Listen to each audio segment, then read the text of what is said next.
Alright, Bismillahirrahmanirrahim. Okay, so we're continuing with our Muqaddimah straight away. So there's no introduction, right? Because we've been doing this for quite some time. We are on page 47. I'm going to go right into it.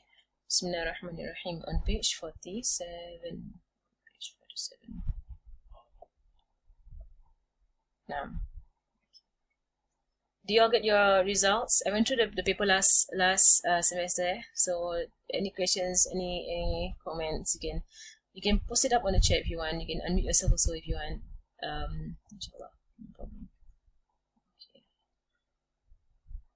I made a new folder. I made a new playlist for you all on YouTube, right? So I'm now labeling things by the year 2022, right? And then I put year 3, right? So that's where you're gonna find your Muqaddimah. So 2022 year 3, so that you don't confuse with the year 3 of last year.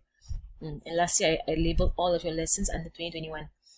So at least you kind of like know where things are lah. And these lessons I'm trying to make them public, so that because I do a screen recording, so that I don't actually record the videos. If you've seen in the recording try, but I record all your questions and then it just comes out all recorded. Inshallah. But it's safe lah, because if I record the Zoom, right, the Zoom tends to flash random pictures. It tends to do that. I don't know why it does that, right? But it will just randomly put your face there, and so awkward, right? But then with regards to screen recording, I have more control lah, as to what is being shown, right, on the Zoom, right, on the WhatsApp, on the what do you call it, YouTube, on the YouTube. So it can always be shared wherever I teach in Masjid. It can always be shared wherever, and whoever wants to follow can follow lessons if they would like. Now, okay, we're on page 47, right? Bismillahirrahmanirrahim, right? Chapter on the preconditions of dry ablution, right? So we were on dry ablution basically on tayammum, right? So we were speaking about tayammum previously, right? And so in the last lesson, right, we actually spoke about tayammum. We spoke about babu tayammum. We spoke about tayammum lughatan wa shar'an, right, by the language and by the sharia, by the religion. We also spoke about with the definition of tayammum, which is basically faqadul ma, right? Faqadul ma meaning the absence of water, or to be more accurate, the inability to use water.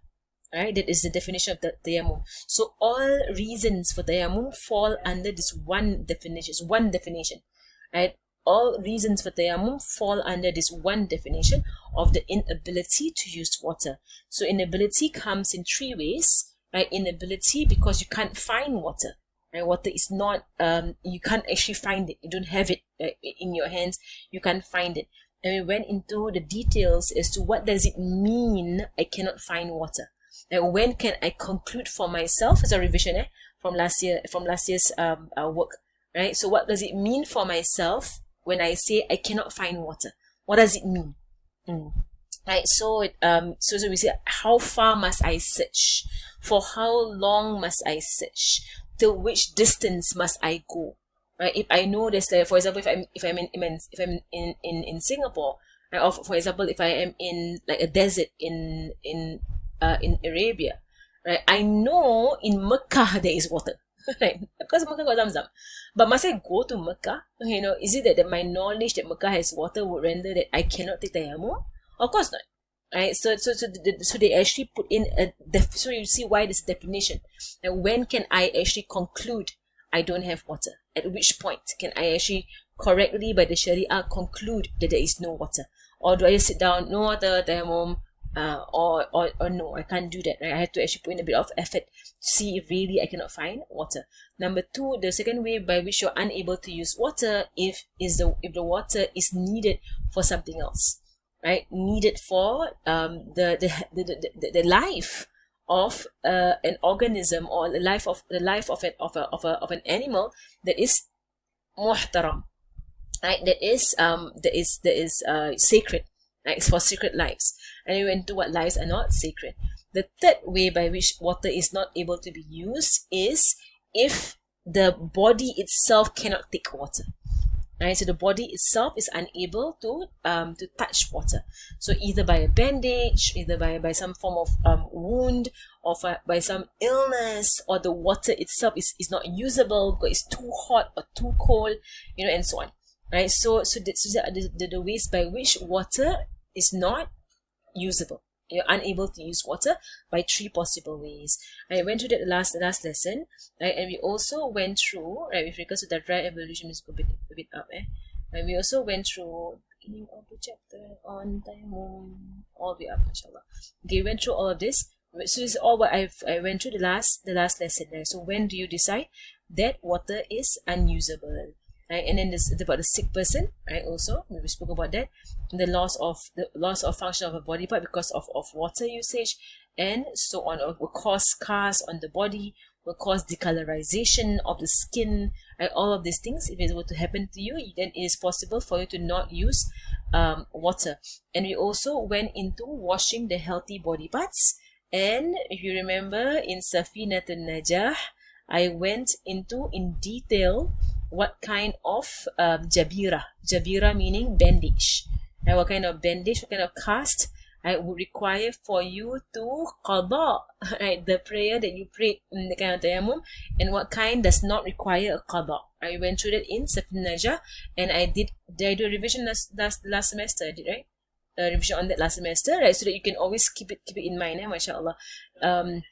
So when it does happen to someone around you or happens to you, you know straight away, you know, when you need to qada and when you don't need to qada. Right, so here it's all here, so mashallah. So we are right here, right? Chapter on the preconditions of dry ablution. Bismillahirrahmanirrahim. فقال المؤلف رحمه الله تعالى ونفعنا الله به وبعلومه في الدارين. So the author has said, and may Allah have mercy on him, and may Allah benefit us by him and by his knowledge, in both abodes, where he has said, Faslun, mashallah, okay, Faslun, shurutu tayammumi asharah. Right, the conditions or the preconditions of tayammum is there are 10. The first one, an yakuna biturab. Right, the first one, for it to be from dust, right, from the earth. And the word here, dust, right, is not ghubar. Right, ghubar in Arabic is dust, that whereby, you know, if you were to like wipe the side of your cupboard, right, there's dust. Right, not that dust, right, not that dust. Right, it is the dust here means the earth, right, what the earth is made of. Right, so the earth includes of the earth soil, it includes sand. Right, sand and soil, turab, right, turab. So we're not saying ghubar. Like ghubar would be in Arabic would be abu, right, abu, dust, right. In Malay you say abu, right. So in Arabic, in English, the thing about English is that the word dust, it does mean dust and it means earth. Right. So what is correct is earth. Okay, the correct word is earth, to be made from earth. Right, so that would be sand. That would be Allahumma salli ala sayyidina Muhammad. Now that would be sand, and that would be soil, right, turab. Right, and so there are people, right, who will say there are people who will say, you know, you just strike the cupboard, or you strike the chair, or you strike the wall, there's dust everywhere. No such thing. Completely baseless in the Sharia. It's baseless, because I've heard of people saying that, like in the aeroplane, you can strike the chair in front of you and tayammum your face, tayammum your arms. Like where? Not in the Shafi'i mazhab. Like, not in the Shafi'i mazhab that you can do that. It has to be sand, right, or soil. Okay, the so number 2 after that, an yakuna tahiran, for it to be pure. Right, to be tahir wa mutahhar, right, pure and can purify. What does it mean that it is pure and can purify? Right, so the I'm gonna write it down. Status. Okay, right, what does it mean by pure and can purify? So for pure, okay, for pure, okay, for pure, that we mean not mixed, right, with Allah, not mixed with najis, not mixed with, not mixed with najis. Right, so is example, manure, like manure, or like dried urine, and so on. Right, just be very careful that, of course, because you're gonna put it on your face anyway. So you don't want to rub like najis all over your face. So pure and can purify. Can purify has a meaning. Can purify. So mutahhar, meaning that it is not musta'mal. There is such a thing as musta'mal sand, or musta'mal soil. Right, so how does it become musta'mal? Musta'mal meaning used. Used to remove hadath. It has been used to remove hadath. Right, so for example, if I am doing tayammum, okay, so I have sand in front of me, right? I strike the sand, okay. Right now it's not being used at all, because first and foremost, I must intend to use the sand for tayammum. Okay, for tayammum there are two intentions for tayammum. First intention is to intend to use the sand for tayammum. Why is this intention necessary? This intention is necessary because it is normal for people to put their hands on sand. It's not abnormal, it's actually normal. To put your hand on sand is a normal thing to do. So if you're sitting on the ground, in the desert, sitting on the ground, you put your hands behind you and you relax backwards, for example, and you lean back, right? Your hands are full of sand, correct? Because you put your hands down, right? That sand can't be used for tayammum yet. You have to intend the sand at the point of taking the sand. So for example, if I'm leaning on the ground like that, I'm leaning, right? And then I lift my hand up, and then I see, there's sand on my hand. Okay lah, tayammum lah, might as well. Right? I go and tayammum. Right? I can't do that. Right? At the point of taking the sand, I need to intend the sand for tayammum. Then the sand becomes purified. With the intention, the sand becomes purified. It's the power of intention. No, mashallah. The power of intention. Right? With intention, now the sand becomes purifying. Without intention, the sand is just sand. It's just sand. It can't purify. It's just sand. Subhanallah. And so with intent, so tayammum has two intentions. The first intention is to intend the sand to be used for tayammum. As you strike it once. Then the second intention is to intend istibaha, because it is not tahara, it's istibaha. Istibaha fard as-salah. Right? Istibahata fard as-salah. I saw quite a few people, I don't know whether it's your class or the other class, when you wrote the intention for tayammum, you all wrote istibahata li fard as-salah. Just Arabic grammar. Istibahata fard as-salah. Okay, there's no li. There's no li. This is Arabic grammar. But I put it correct anyway. I didn't mark you down on your Arabic grammar. but istibahata fard as-salah. That is correct. Now, why to istibahata fard as-salah? Even do it in Arabic. In English, we intend to seek permission to pray the compulsory prayer. Okay.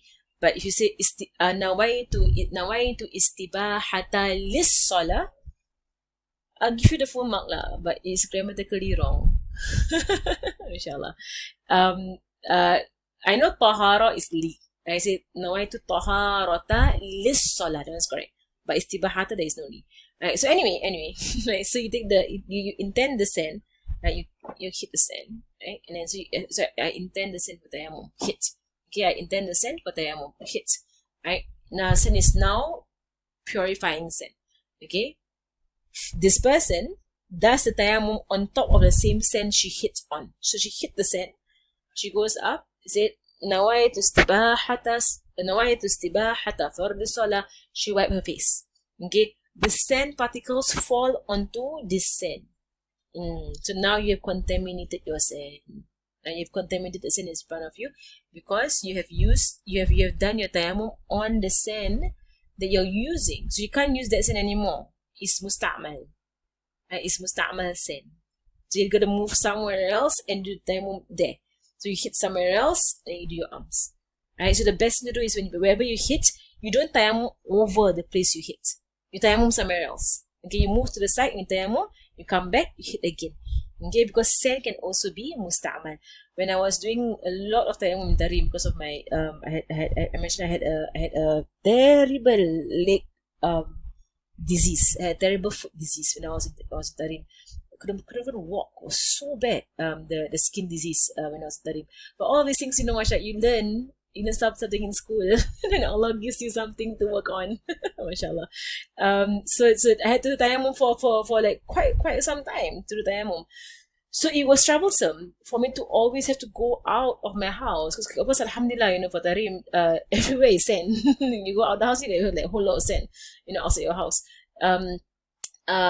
It's troublesome, for Isha, for Subuh, for Tahajjud, like to go out to get sand. So what I did was that I would actually get a Tupperware of sand. I also can collect a Tupperware of sand from outside my house. In Singapore, you can just like go to the beach or something and get some sand. I come back home, and I would lay out I would spread the sand on a dulang. Dulang meaning like a tray, a big tray, when you eat on, the big tray where you share food on. So I had a big tray. I put the sand on the big tray, so it's spread out. Okay, so when I tayammum, I would strike the sand on the tray, right, and then move to the side on my floor in my house, and I would I would wipe my face, and the sand would fall onto the floor. Okay, then I sweep up lah. You sweep up, no problem. And I strike again from the tray. Then I move to the floor, and then I would do my arm right here and do the other arm. Okay, the sand will fall onto the floor, not back onto the tray, because if it falls back onto the tray, musta'mal. It's going to be musta'mal. It's going to be used sand. Alright, just be careful about that. Now, okay, so the dust should be pure and can purify. The dust used should not be used. Right? Should not be used. Similar actually. I think I just doubled it up. Actually, the Arabic here is an yakun tahiran. It just means pure. The word can purify actually is in the number 3. Okay, the word can purify is in number 3. Wa an la yakuna musta'amalan. Wa an la yakuna musta'amalan. So should not be used sand. Alright. Okay. Wa an la. Let me see. Wa an la يخالطه دقيق ونحوه. Right, the sand should not be mixed with flour. Right, so with flour, because so this will contaminate the sand. Right, so it's similar to like water being mixed with some tea. Right, the water has changed the property of water to now tea. Right, so sand, the same thing can happen, right, but with flour, right? So Asian, flour. Whenever I speak to the Westerners, say flour. Okay, anyway, so flour, the flour is over the sand. It covers the sand, right? So if it's mixed with flour, right, or any form of very fine particles, right? So not just flour, maybe like I don't know, people put. What did they put on sand? Something else is not sand. Okay, something else is not sand. So it's mixed with all these other things. Can't be used. Right? Can't be used for tayammum. It has to be sand or soil. Right? Sand or soil. Okay. Then we have Allahumma salli ala sayyidina Muhammad. So what is Allahumma salli wa an ظاهرا وأن يكون وأن لا يكون مستعملا وألا وأن لا يخالطه دقيق ونحوه, or the likes of daqiq, likes of soil of flour, وأن يقصده فلو سفته الريح عليه فردده لم يكفه. نعم. Right, so the next one, number 4, right, is وأن يقصده. So I mentioned just now, that he intends to move the dust to the face and hands. Right? That means to intend the dust, to intend the sand. So if the sand just happens to, if it happens to have sandy hands, it's not counted. You must intend the sand before you take it. You must intend the sand before you take it. So that, for example, the example is given here. If the wind blew sand onto your face, right? They say, hey, there's sand on my face already, so I can just, spread it. Might as well spread it. Right? Is it counted? No, it's not counted, because the sand came onto the face without the intention of tayammum. Right? So same thing if you're going to take sand from the ground, you need to intend the sand for tayammum. Right? Then the sand is sand for tayammum. Then it works. Right? It says it works. The sand works for the tayammum. Right? But if you don't intend it, right? So the intention is like a switch. If you don't put on the switch, it will not work. Right? The tayammum will not work, right, for you. Right? You need to put on the switch. You need to put in the intentions, and then it will work. Subhanallah. Right? So if a wind were to blow sand onto your face and you just taraddadahu, it means you just do this. You wipe up and down, up and down, up and down. Doesn't count as tayammum. وأن يمسح وجهه ويديه بضربتين. There has to be a minimum of two strikes. Minimum of 2 strikes. You can take more than 2 strikes. You can take more than 2 strikes if you need to do more than 2 strikes. So the first strike, right? And then from the top, right, you intend nawaitu istibahata fard as-salah, and you wipe the side. It means a full face.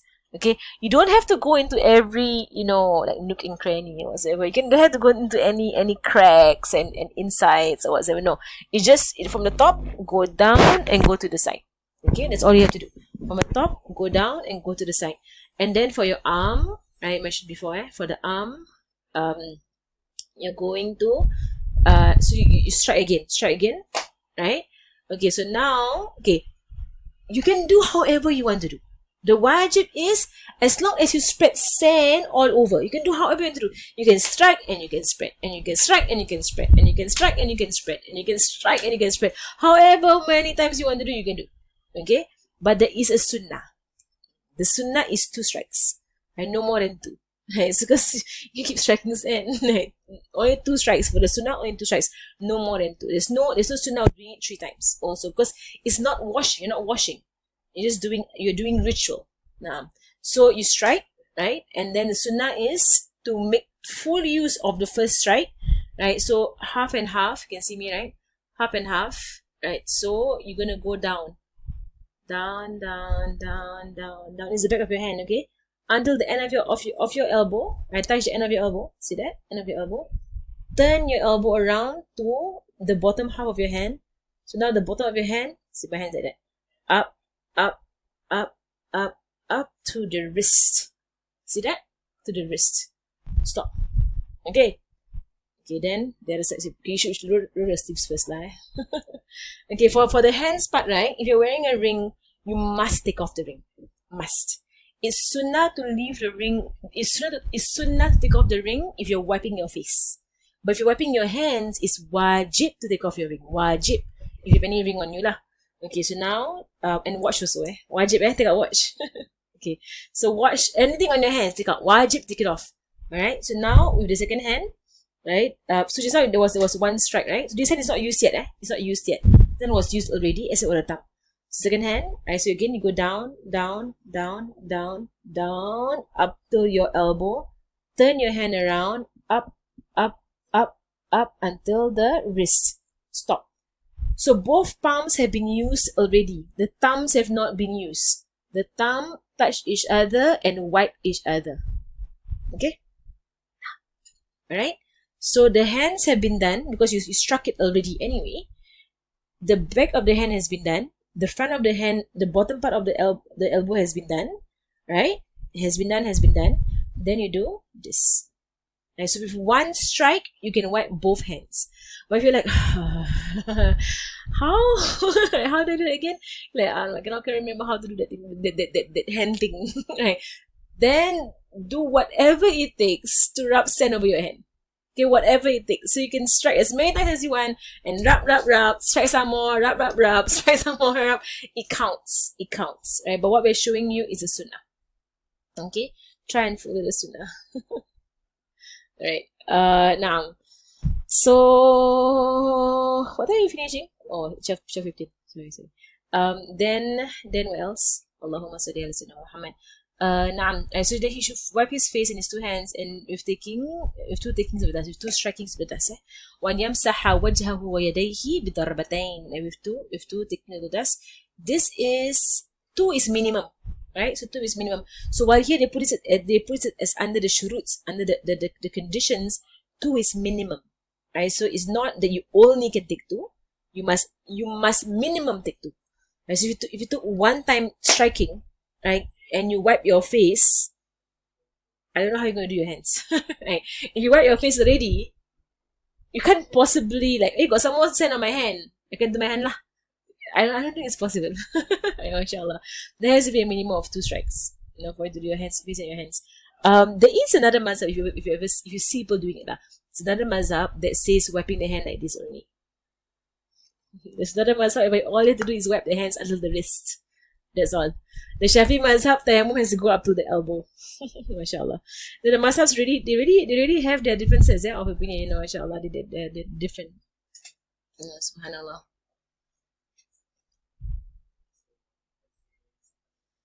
Okay, alhamdulillah. I'm just going to finish the shurut first and I'll answer questions. Okay, now, أن يزيل النجاسة أولا. Right, to remove filth first. So you're wondering, aren't we always supposed to remove filth first? Like, are we like, why is this here? Because for wudu, it's not wajib to remove najasa first. You can very well do wudu, then later remove najasa. You can actually do that. For tayammum, no. For tayammum, you have to be salat ready before you do your tayammum.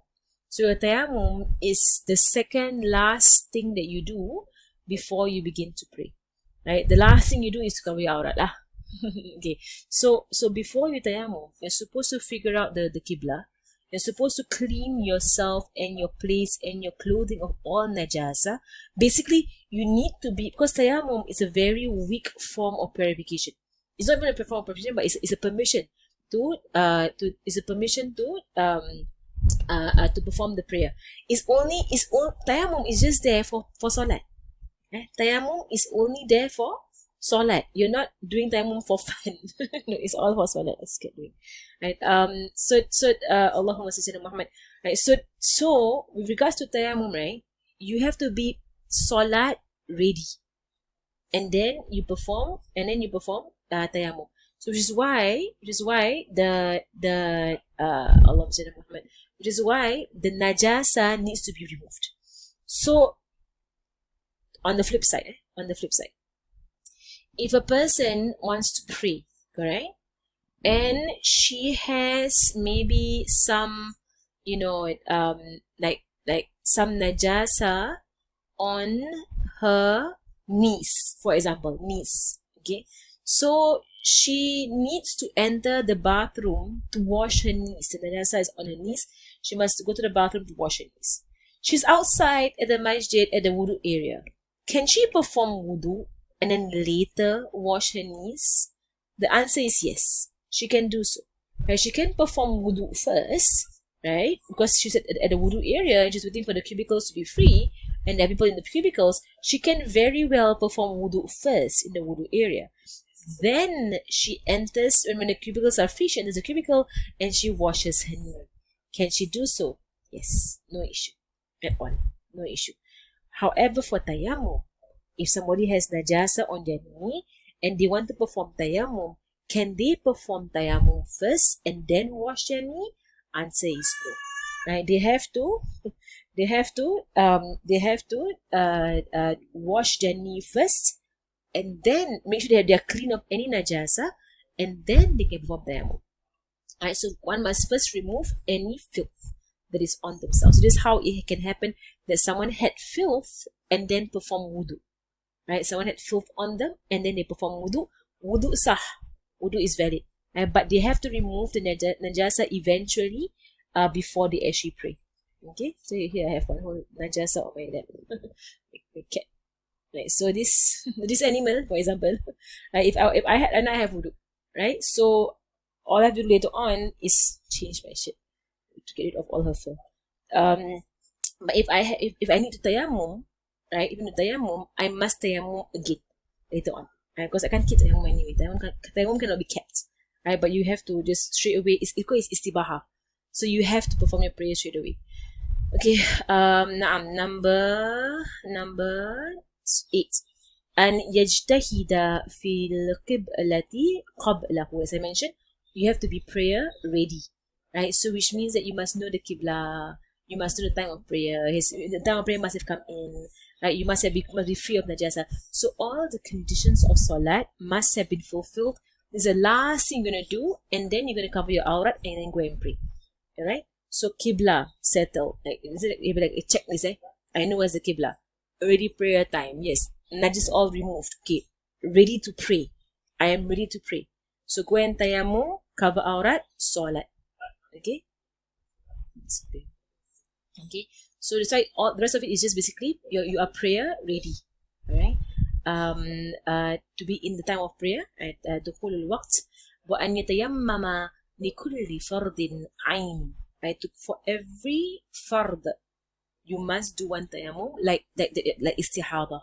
Istihada, because tayammum is not a strong form of purification. It's a weak form of purification. It cannot be held. Right. So only one fard per tayammum. Right. So every fard we must go and do tayammum again, inshallah. Let me just answer the questions.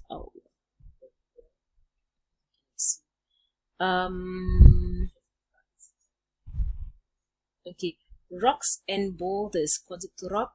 Another mazhab considers rocks and boulders to rock. Shafi mazhab, no. Shafi mazhab, the sand, like if I strike it, there has to be it has to be dusty. It has to be dusty. And so if I strike it, there has to be like particles. That is called turab for the Shafi mazhab. Okay, right. So if I strike rock, nothing happens. If I strike a boulder, nothing happens. Another mazhab, yes, but not Shafi mazhab. Right? Shafi mazhab is they say lahu ghubar. Right? There has to be like dust. When you hit it, it has to like in a sense, right? Or has like small particles in it. Okay, another question. If we accidentally touched a guy, a non-mahram, I assume, and we have wudu, but we are not sure if we did touch or not. How do we determine the state of our wudu? Is it okay? So how do we determine the state of your wudu? So you like, okay, I can't remember if I touched it. If you feel like you touched, but you're not so sure that you touched or whatever it is. Sometimes it happens to me and my husband that I will be very sure that he actually touched me, and he'll be very sure he did not touch me. And so I'm like, no, I felt he touched me. He'll be like, no, I never touched you. Right, so then now what? Everybody yakin. So I yakin that he touched me again, take wudu again. He yakin he didn't touch me. He didn't take wudu again. Right, but basically what I would do is that if you're unsure, then just go to the bathroom and nullify your own wudu, right, by doing istinja.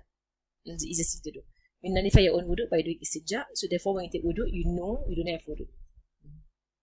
I will do that lah. Basically, I will just nullify my own wudu.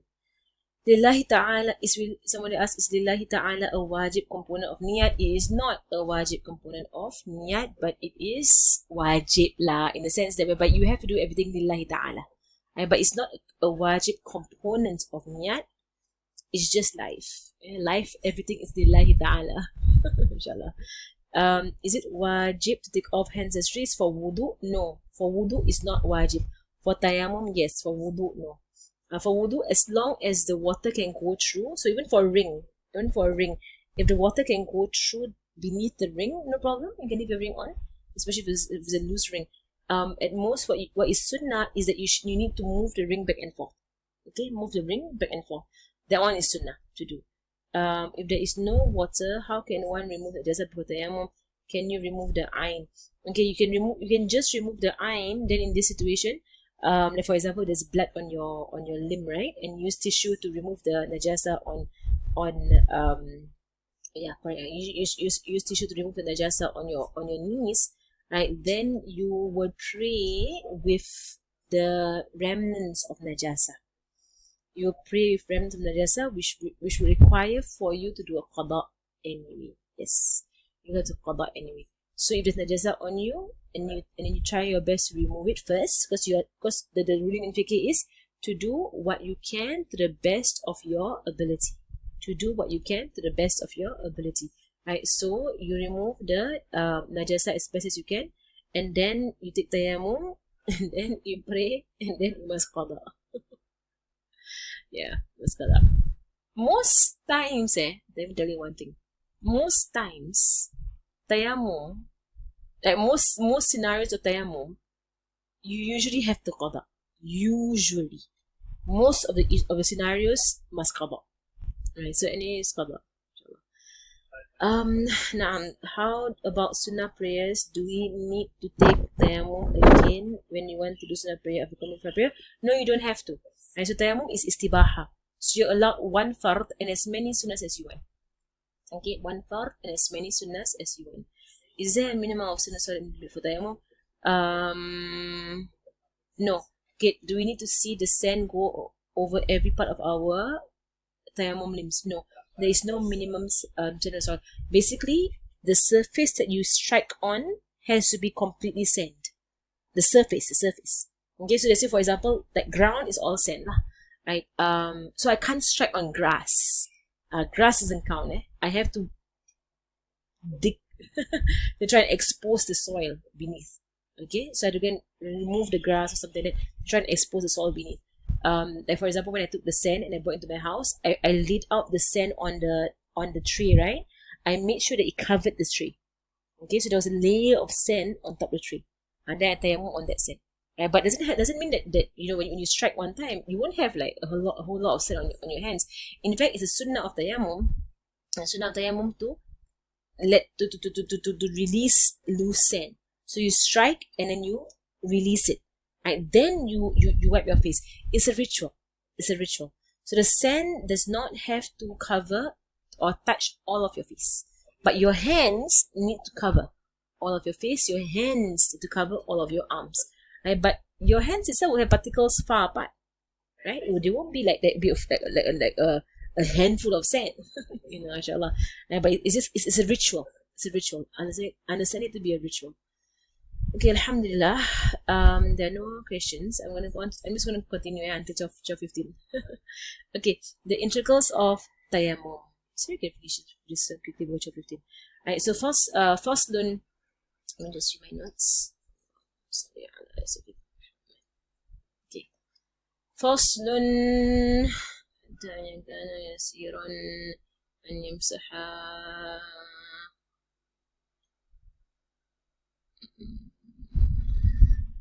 نعم. Just checking with them.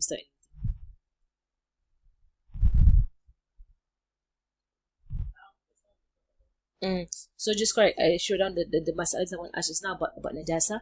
If you can't remove najis, right? If you can't remove najis, then you just qada the prayer. Okay, the prayer is qada.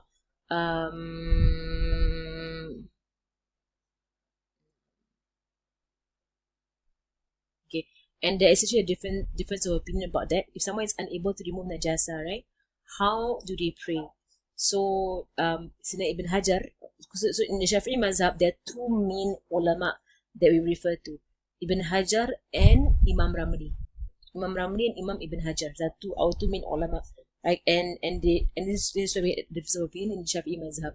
So Imam Ibn Hajar says you pray the prayer, right, with tayammum.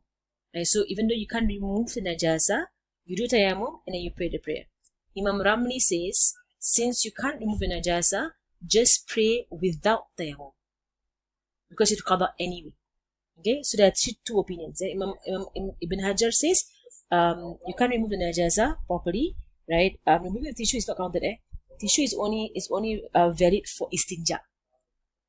Wiping limbs that has najasa with tissue does not remove the najasa. Only water can remove it. Tissue cannot remove it. Right? So if so in that case, Imam Hajar said just tayammum and qada anyway. Imam Ramli said non tayammum qada after that. Just pray without removing the najasa and without tayammum. It means you remove the najasa as much as you can, but no tayammum. and then just pray however you are, and then you have to qada anyway. Okay, نعم. Okay, so وأركان التيمم. أركان التيمم فروض التيمم 5. الأول نقل التراب، ثاني نية الاستباحة، ويجب قرنها بالضرب واستدامتها إلى مسح وجهه، وإن نوى بتيممه استباحة فرض صلى الفرض والنفل، والاستباحة النفل أو الصلاة أو الصلاة الجنازة لم يصلي به فرض. Okay, نعم. Right, so the first one, the intricacies of tayammum are 5. The first one is to naqal. Naqal means to transport. Transport the dust. Number 2 is intention, to allow for worship.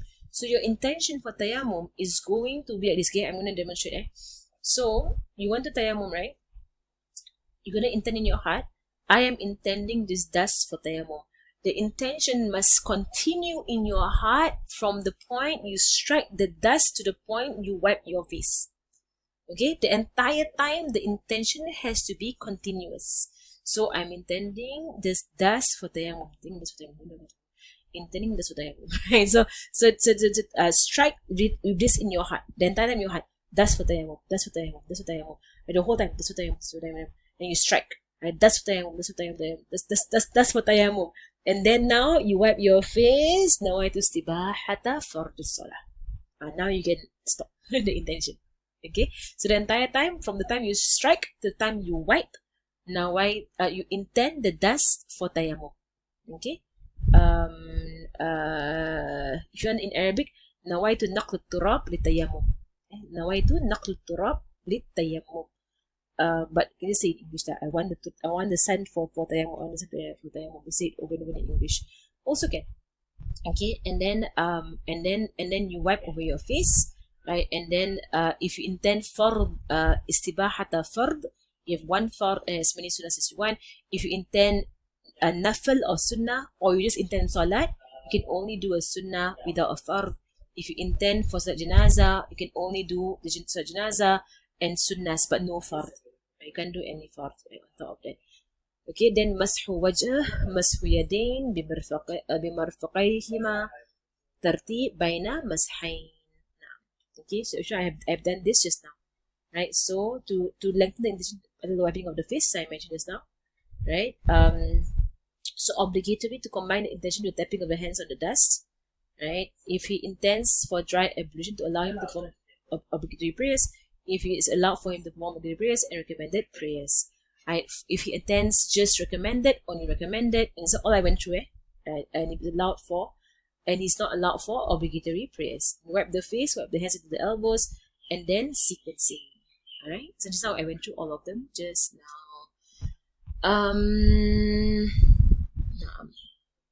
Okay, the wiping of the face, I wrote here Zahir dun al-batin, meaning that just the outside of the face, you don't have to go into the corners. And don't have to do that.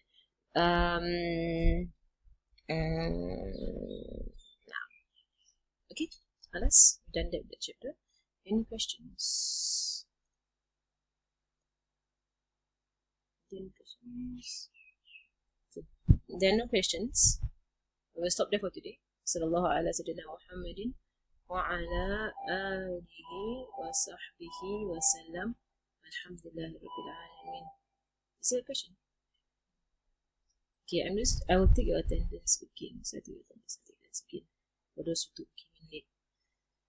Remind me to take attendance. Wow, last year I never take attendance. I took it here and there lah. I keep forgetting stuff. Okay.